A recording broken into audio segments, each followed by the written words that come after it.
The attack and seizure of Mandalay.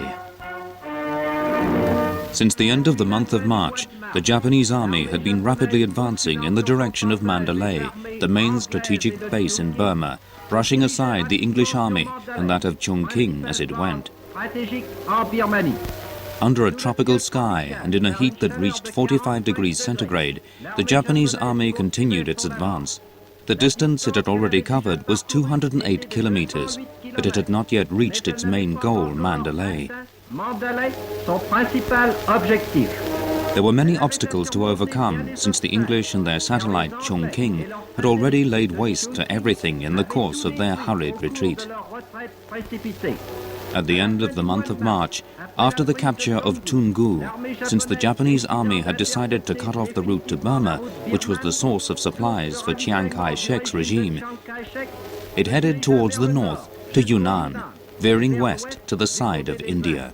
With no rest at all and enduring appalling heat, racked by thirst and a prey to diseases which were far more dangerous than the enemy, our invincible soldiers made steady progress. The numbers of English prisoners swelled.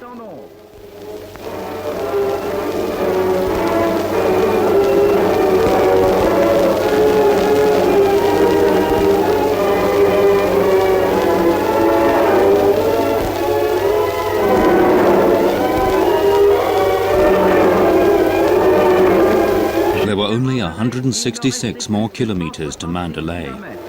In order to stop our advance, the enemy had decided to blow up the main bridge providing access to the city. This childish plan was foiled, and in one last effort, our army threw itself into the assault.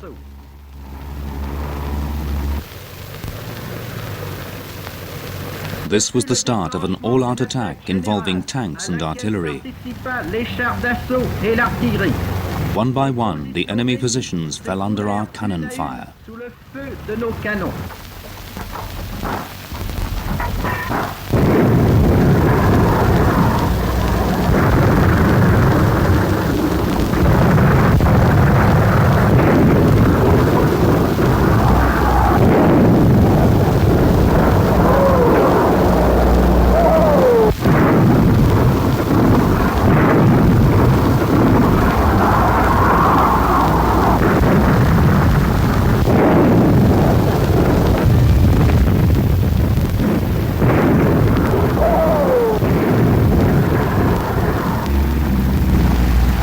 On the 1st of May, our army made its entry into Mandalay 54 days after entering Rangoon and after covering 620 kilometers in all.